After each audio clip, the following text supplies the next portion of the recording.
Greetings to you in the matchless name of our Lord and Savior Jesus Christ. I thank God for the wonderful privilege to share His word with you today. The theme or the topic for our meditation this morning is Life in Risen Christ, Fullness of Life. Let's pray.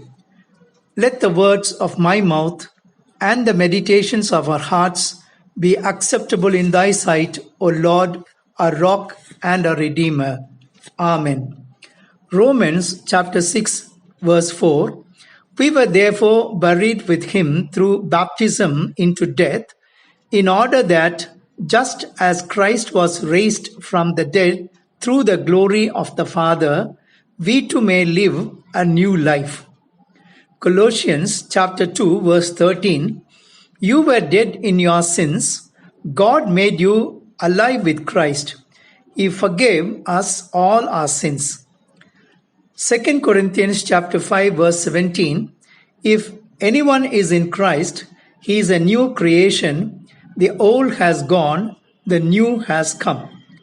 Dear friends in Christ, God willing, in the weeks to come, I thought I would share the word of God on this theme, life in risen Christ, the blessings of it. So this morning, to begin with, the blessing of fullness of life when our life is in risen Christ. As we read in Colossians chapter 2, verse 13, we were dead in our sins. We were once darkness and slaves to sin. We were struggling with our sinful nature of guilt, shame, doubt, and failure. Hence, our life was not in Christ. But God did not want us to continue in that life. As we read in John 3:16, the very well known verse, which we know even by heart, God, out of grace, mercy, and unconditional love towards us, sent his one and only Son, Jesus Christ, as our propitiation, who, through the shedding of his blood on the cross, died, but defeated death, the last enemy to be destroyed by his resurrection. This made it possible for us to have a life in risen Christ. So, this is a gift to us from God, the Father, through the Son. As we experience this life in risen Christ, the blessing that we receive, we have is the fullness of life. John 10:10 says, Jesus said, I have come that they may have life and have it to the full. In the New King James Version, I have come that they may have life and have it abundantly. So the life we enjoy in Christ is abundant, full, perfect, wholesome, excess, bountiful, sufficient, profuse, plenty, prolific. Colossians 2:10 we read, you have been given fullness in Christ. Max Anders writes, don't go looking for treasure you have already have. Everything you need from God, you have it in Christ. He came to give everything, that too in full measure. David understood this as he wrote it in Psalm 23:1, the Lord is my shepherd, I shall not want. In the New International Version, the Lord is my shepherd, I shall not be in want. In other words, my life in God through Christ is full, there cannot be any want. When a child recited this psalm, she said, the Lord is my shepherd, and that's all I want. This psalm tells that Lord our shepherd is all sufficient in providing, guiding, and protecting us.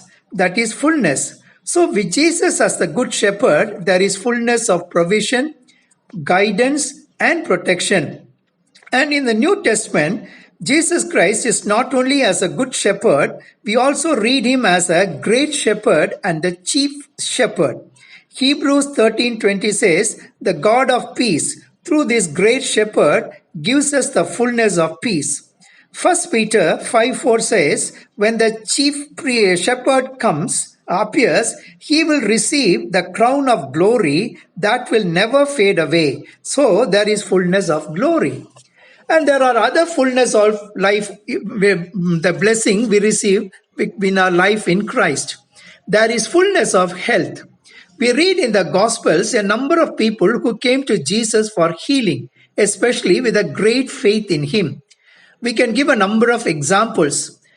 In Mark chapter 7, verse 24 to 30, and also Matthew 15, 21 to 28, we read a Gentile woman of the Syrophoenician race came to Jesus with a request to heal her terribly demon-possessed daughter. Her faith was great. She wouldn't let Jesus go without healing her daughter. As the conversation progressed, Jesus saw that her faith was really great, so he healed the daughter at once. There was fullness of health. This is not the only one instance we have. We have a number of such healing by Jesus Christ where the people receive the fullness of health. There is fullness of peace. Sometimes we see along with the fullness of health, we have fullness of peace.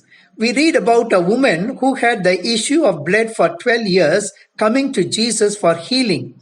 Matthew 9, 20 to 22, Mark 5, 25 to 34, Luke 8, 43 to 48.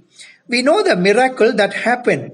We read in this passage that she spent all that she had, suffered a lot at the hands of doctors, but without any result. Finally, she approached Jesus with a great faith to touch the edge of his garments and healed.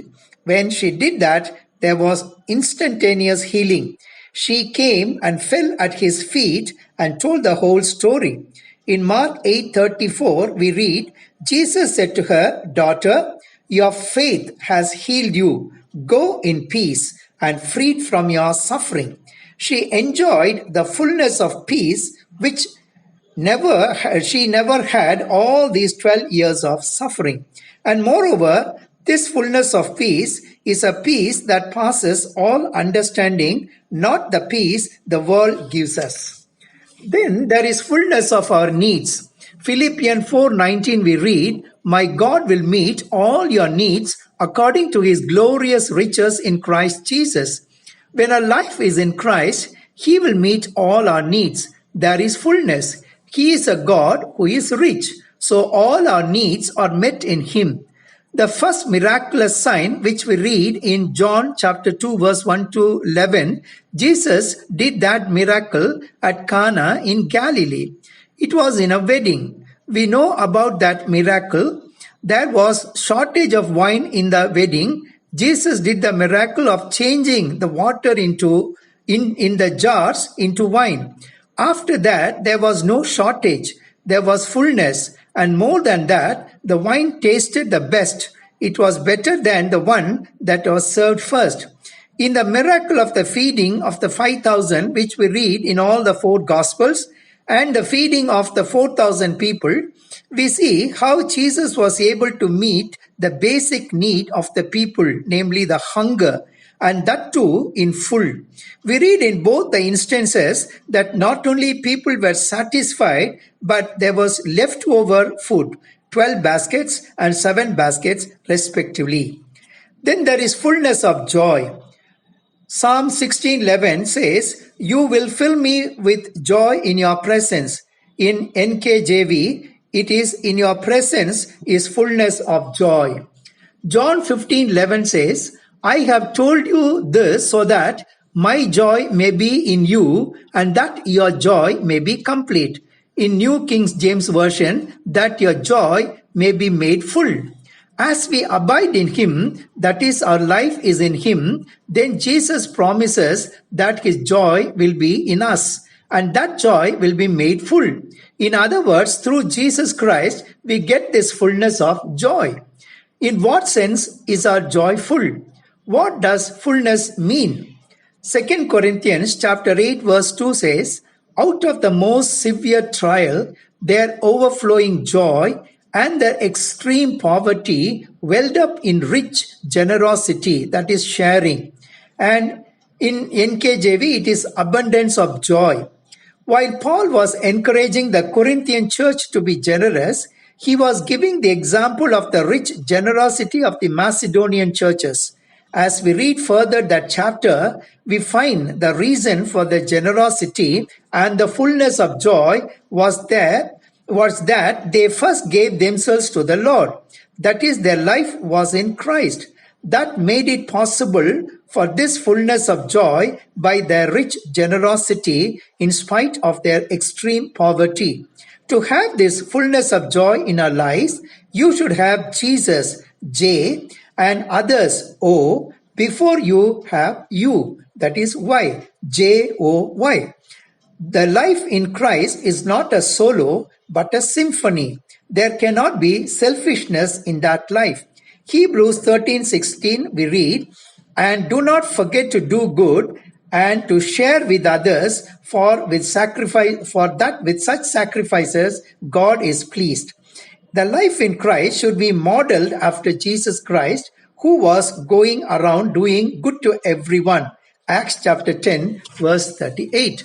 In the parable of the rich young man, we read in Matthew 6:19, 16 to 22, and Mark 10:17, 31, and Luke 18:30, we see this young man who had lot of possession did not want to give it to the poor. He had kept the commandments, but his life was not in Christ. So we see this man going sadly without enjoying the fullness of joy which he could have had experienced by sharing what he had to the poor. In our life in the risen Christ, this fullness of joy continues in our eternal life, even in our eternal life to come. Revelation 21:4 says, no more death, mourning, crying, or pain. There be fullness of joy. So, dear friends, this morning, God has helped us to understand clearly what is life in risen Christ. How is it possible to have that life and the blessing of such life, namely the fullness of life?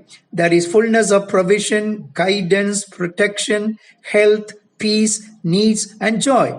Let us examine ourselves in the light of what we have heard today. And if we are sure that our life is not in the risen Christ, let us not procrastinate. Instead, surrender our lives to Him by asking Jesus Christ to come into our heart. Come into my heart, come into my heart, come into my heart, Lord Jesus. Come in today, come in to stay. Come into my heart, Lord Jesus. If Jesus comes in our heart, then we may enjoy all the fullness of Him, in fullness of life in Him. May our good Lord grant each one of us such blessings. And before the prayer, let's join together and sing the song that we learned when we were children. I got the joy, joy, joy, joy down in my heart. Where? Down in my heart. Where? Down in my heart. I got the joy, joy, joy, joy down in my heart. Glory to His name. I am so happy, so very happy. I got the love of Jesus in my heart. I am so happy, so very happy. I got the love of Jesus in my heart. I got the peace that passes understanding down in my heart. Where? Down in my heart. Where? Down in my God. I got the peace that passes understanding down in my heart. Glory to His name. Let's pray. Lord, our loving Heavenly Father, we thank you for helping us to understand all about life in risen Christ and the fullness of life, which is a blessing that results from that life. Lord, this morning, as we examine ourselves, we feel that our life is not in you, Lord. We surrender our lives to you. Cleanse us from all our unrighteousness by the blood of your Son, Jesus Christ, so that we too will have our life in you and enjoy the fullness of life which comes as a blessing. In Jesus' name I pray. Amen.